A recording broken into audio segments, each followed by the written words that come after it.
മഹാനായ ഇബ്രാഹിം തൈമി റഹിമഹുല്ല അദ്ദേഹം പറയുന്നുണ്ട്, മൻ യഅ്മനുൽ ബലാ ബഅദ ഖൗലി ഇബ്രാഹിം അലൈഹിസ്സലാത്തു വസ്സലാം വജ്നുബ്നി വബനി അൻ നഅ്ബുദൽ അസ്നാം. ഇബ്രാഹിം അലൈഹിസ്സലാത്തു വസ്സലാമയുടെ ഈ വാക്ക് കേട്ടതിന് ശേഷം ആർക്കാണ് പിന്നീട് നിർഭയനായിരിക്കാൻ സാധിക്കുക? ഷിർക്കിൽ വീണു പോകുകയില്ല എന്ന്. കാരണം ഇബ്രാഹിം അലൈഹിസ്സലാത്തു വസ്സലാം ബിംബങ്ങൾ ആരാധിക്കുന്നതിൽ നിന്നും റബ്ബേ നീ എന്നെ കാക്കണമെന്ന് പ്രാർത്ഥിക്കുകയാണ്. ബിംബങ്ങൾ ആരാധിക്കുന്നതിൽ നിന്നും എന്നെ കാക്കണമെന്ന് ഇബ്രാഹിം അലൈഹിസ്സലാത്തു വസ്സലാം പ്രാർത്ഥിക്കുകയാണ്. അങ്ങനെ ഇബ്രാഹിം പ്രാർത്ഥിച്ചിട്ടുണ്ടെങ്കിൽ പിന്നീട് ആർക്കാണ് നിർഭയനായിരിക്കാൻ സാധിക്കുക? അതുകൊണ്ടാണ് സഹോദരങ്ങൾ, ആരെങ്കിലുമൊക്കെ ധരിക്കുന്നുണ്ടെങ്കിൽ നമ്മൾ തൗഹീദെല്ലാം മനസ്സിലാക്കി കഴിഞ്ഞിരിക്കുന്നതിനൊന്നും പേടിക്കേണ്ടതില്ല. തൗഹീദിൻ്റെ ദർസുകളും തൗഹീദിൻ്റെ പ്രഭാഷണങ്ങളും തൗഹീദിൻ്റെ പഠനങ്ങളൊക്കെ നമ്മളതൊക്കെ നേരത്തെ കഴിഞ്ഞതാണ്, നമ്മൾ പൂട്ടിവെച്ചു. നമുക്കിനി വേറെ ചില വിഷയങ്ങളൊക്കെ ചർച്ച ചെയ്യാനുണ്ട്. ഉമ്മത്തിൻ്റെ പുരോഗമനവുമായി ബന്ധപ്പെട്ട കാര്യങ്ങൾ ചർച്ച ചെയ്യണം. ഉമ്മത്തിനെ എങ്ങനെ ഫാഷിസത്തിൽ വീഴാതിരിക്കാൻ വേണ്ടി നമ്മൾ ചർച്ച ചെയ്യണം. അതല്ലെങ്കിൽ അതുമായി ബന്ധപ്പെട്ട ആധുനികമായ പല അധാർമികതകൾക്കെതിരെയാണ് നമ്മൾ കാര്യമായി ചർച്ച നടത്തേണ്ടത്. ഷിർക്കൊക്കെ നമ്മളതൊക്കെ മനസ്സിലാക്കിയതാണ്, അതിന് ആവർത്തിച്ച് പഠിക്കുന്നതിൽ വലിയ ഫായിദയില്ല എന്ന് ആരെങ്കിലും ധരിച്ചിട്ടുണ്ടെങ്കിൽ അവൻ രണ്ടാലൊരുവനാണ്.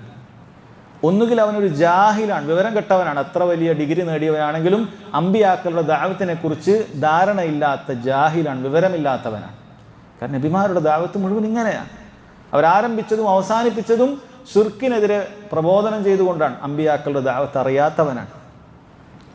അല്ലെങ്കിൽ രണ്ടാമത് നമ്മൾ പറഞ്ഞത്, അവൻ ഉമ്മത്തിനോട് നസീഹത്തില്ലാത്ത ഒരു വഴിപഴച്ചവനാണ്, ഒരു വാലാണ്, ജനങ്ങളെ വഴിപഴപ്പിക്കുന്ന മുതില്ലാണ്. കാരണം അതുകൊണ്ടാണ് അവൻ തൗഹീദിനെ ഒഴിവാക്കിയിട്ട് ജനങ്ങളോട് നസീഹത്തില്ലാത്ത മറ്റു പല കാര്യങ്ങളിലേക്ക്, മുസ്ലിം ഉമ്മത്തിൻ്റെ പുരോഗമനം, അവരുടെ പഠനം, അവരുടെ മറ്റു കാര്യങ്ങൾ, നമ്മളിതിലേ കോൺസെൻട്രേഷൻ ചെയ്യുന്നുള്ളൂ. നമ്മളങ്ങനെ മുസ്ലിം ഉമ്മത്തിനെ ഡോക്ടറാക്കുക, എഞ്ചിനീയറാക്കുക, അല്ലെങ്കിൽ ആ രൂപത്തിൽ മുസ്ലിം ഉമ്മത്തൊക്കെ വളരെ വീക്കാണ്, അതാണിപ്പോൾ നമ്മൾ പരിഹരിക്കേണ്ടത്. നിങ്ങൾ ഈ ഷിർക്ക്, കുഫർ, ഖബർ ഇങ്ങനെയൊക്കെ പറഞ്ഞ് നടന്നോ?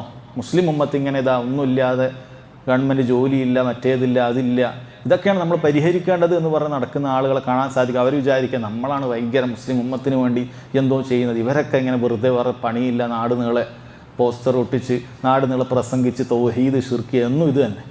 ഇവർക്ക് ഇതല്ലാതെ പറയാനില്ല എന്ന് പറഞ്ഞിട്ട് ഒരു പുച്ഛത്തോട് കാണുന്ന വഴിപയച്ച ആളുകളെ വഴിപയപ്പിക്കുന്ന ആളുകളെ കാണാൻ സാധിക്കും. അവരുടെ വാദപ്രകാരം മുസ്ലിങ്ങൾ ഇങ്ങനെ ഭിന്നിക്കാനൊന്നും പാടില്ല. അല്ല, ഷിർക്കും തൗഹീദും എല്ലാവരും ഒന്നിച്ചൊറ്റക്കെട്ടായി ഒരു കുടക്കീഴിൽ ഒന്നിക്കേണ്ട സമയമാണ്. ഇപ്പോഴാണ് നിങ്ങൾ ഷിർക്കും തൗഹീദൊക്കെ പറയും. നമ്മൾ തല കഴുത്തിനും മുകളിൽ ഉണ്ടോ ഇല്ലേ എന്ന് ഉറപ്പുവരുത്തേണ്ട സമയത്താണ് നിങ്ങൾക്ക് ഇതൊക്കെ ചർച്ച ചെയ്യാനുള്ളത്. ഒരുമിച്ച് ഐക്യത്തോടു കൂടി നമ്മൾ പ്രവർത്തിക്കണം. അല്ല, അത് നമ്മൾ ആഗ്രഹിക്കുന്ന കാര്യം തന്നെയാണ്. അള്ളാഹു താലയുടെ ആയത്തിൻ്റെ അടിസ്ഥാനത്തിൽ വഅ്തസിമു ബിഹബ്ലില്ലാഹി ജമീഅ, നിങ്ങൾ അള്ളാഹുവിൻ്റെ പാർശ്വത്തിൽ ഖുർആനും സുന്നത്തും അനുസരിച്ച് മുറുകെ പിടിക്കണം എന്ന് ആഗ്രഹിക്കുന്നവർ തന്നെയാണ്. പക്ഷേ ഷിർക്കിനെതിരെ താക്കീത് ചെയ്യാതെ, തൗഹീദിലല്ലാതെ ഉമ്മത്തിന് ഒരുമിക്കാൻ സാധിക്കുകയില്ല എന്നുള്ളതാണ് വസ്തുത. അതല്ലാത്ത യോജിപ്പ് എന്ന് പറയുന്നത് യഹൂദികളുടെ യോജിപ്പിനോട് തുല്യമാണ്.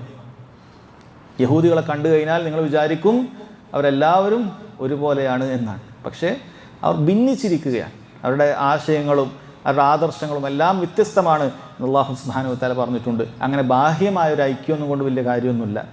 ഖൽബ് നന്നാവാതെ, തൗഹീദിൽ അധിഷ്ഠിതമായിട്ടുള്ള വിശ്വാസം കെട്ടിപ്പടുക്കാതെ ഐക്യപ്പെട്ടതുകൊണ്ട് പ്രത്യേകിച്ച് കാര്യമൊന്നുമില്ല എന്ന് സഹോദരങ്ങളെ മനസ്സിലാക്കുക.